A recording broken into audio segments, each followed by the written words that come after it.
thoughts. Yeah, What are we gonna do? We're going to bring the power of God into this place, and people are going to get set free, and there's going to be weeping kids everywhere.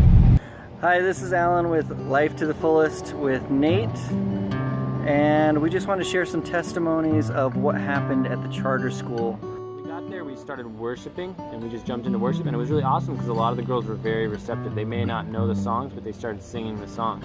And after that, we had one of our girls, she stood up and she shared her testimony, and you could tell it was an immediate impact on a lot of the girls' faces. Like, we just wanted to start giving words of encouragement to people. So we just started going down the line, and as I started praying, I asked the Lord, I was like, Lord, I really want to take a step outside of where I normally operate. I want to operate with more faith. And I said, Jesus, like, what are you saying right now? And I immediately heard October 16th. And I've never really stepped out in that type of a way before. I never really was like aware of dates as a way to like really step into. And so I just raised my hand. I said, hey, does anybody here, does anybody know, like, does October 16th mean anything to anybody? And there's this long pause, and nobody says anything. And I'm like, okay, well, I just missed it. Maybe I didn't hear right. Maybe I heard wrong.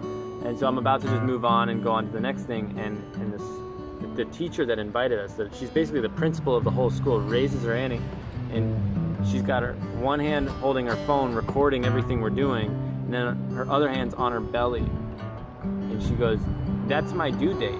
And I'm like, whoa, like, it was like outside of what I was even expecting. I was hoping it was like a birthday or something like that. And she's like, no, that's my due date. And I got to pray for her after that.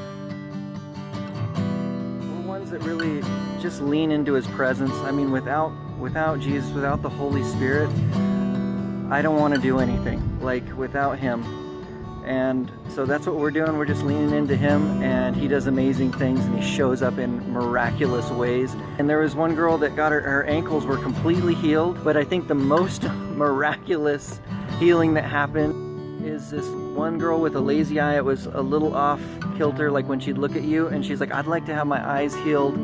And Jesus just popped it back into alignment. Like, we just laid hands on her, like on her face. I was like, hey, can I touch your face and just pray for you? And like, I saw her eye just click back over straight. So she was both looking at me with both pupils in the exact same direction, and she was just overjoyed, and she just broke down and just wept. But it's winding down, and right towards the end, this girl, she had to be maybe 14 or 15, comes over to me. And she said, well, God's really angry with me.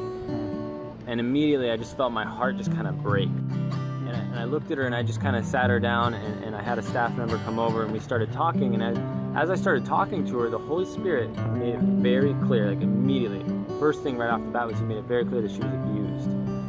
And I didn't know what to do with that. I was like, oh, okay, like, she's pouring out her story, but she's not giving any details. It's kind of like broad things about like how God is angry with her because of stuff she's done.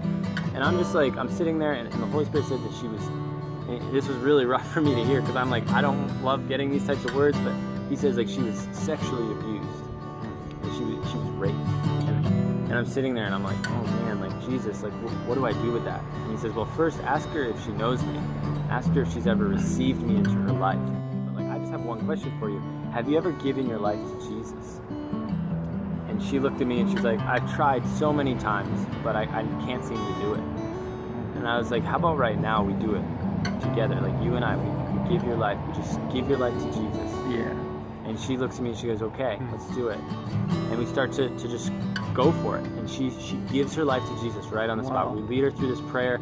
She gives her life to Jesus, and I start to pray for her. And as I start to pray for her, I start to prophesy over her. But before I prophesy, I actually share, like, I just have this one word that the Holy Spirit gave me about her past. And he said, tell her that I do not hold her accountable for what was taken from her, what was forcibly manipulated out of her, and what was removed from her. And as soon as I shared that with her, she just starts crying and crying and crying.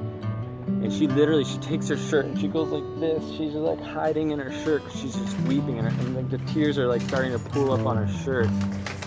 And I just kept feeling like the Holy Spirit was just highlighting the fact that she was not being held accountable for how she was abused.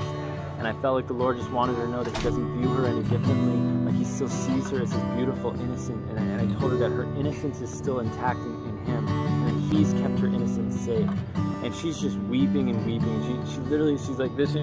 how do you know all of this? And I'm just like, I don't know. Like, Jesus knows you though. Like, he sees you. And her heart just started to melt. And then I just felt like the Lord was saying, like, I want to speak to her. So I just told her, I was like, Jesus is just going to speak to you right now. And I just laid a hand on her. I said, Jesus, we just bless her ears to hear you right now. And immediately she just starts even crying even more. And she's just getting overwhelmed as the Father starts to show her his love for her for the first time. And she was undone. And I told her, I was like, you don't need to share anything that Jesus said or anything that the Father's shown you with me. Like, that's between you guys. Like, that's personal.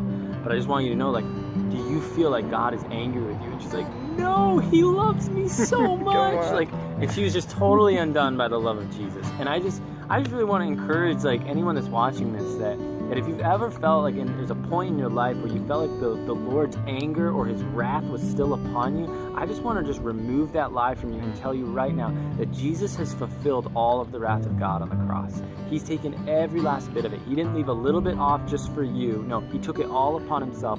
He became sin who knew no sin so that you might become the righteousness of Christ. And I just really want to encourage you right now that, like, he's not angry with you. His heart is still for you, and that your innocence can still be intact in him, and that any past abuse, any emotional, physical, sexual, spiritual even abuse, that he's not holding you accountable for how leaders or people in authority over you treated you.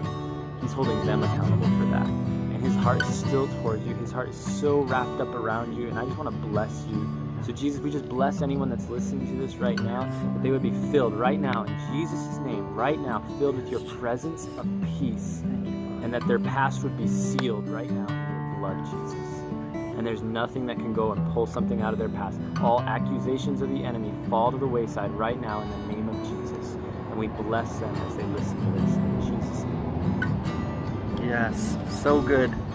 And he loves you guys so much. And these testimonies, they're just to promote God's goodness. There's so much power in them. And I just want to encourage you guys to step out. Like, if you're on the other side, the ones that are doing the ministering, or if it's like you're scared, it's like there's just one thing that I felt like the Holy Spirit told me a while ago, which I really hold on to. It's like, just listen and flow. Come on. Like, listen to what he's saying and just flow in it. Just go. And I just want to say, you guys got permission to do it. Just go for it. And it's like, you want to talk about like life to the fullest. Yeah. This is where we come alive. Yeah. And that's what this channel is about, is living life to the fullest. It's like through Jesus Christ. Yeah. So I want to encourage you guys. We love you. If you guys if you have any questions, or if you need prayer or anything, like, leave some comments. And we'd love to pray for you, and I'd love to get back to you. Or if you have questions about Ywam at all, I'm on staff. We're on staff, and we'd love to just help you guys. Come on. So God bless you guys. You're amazing.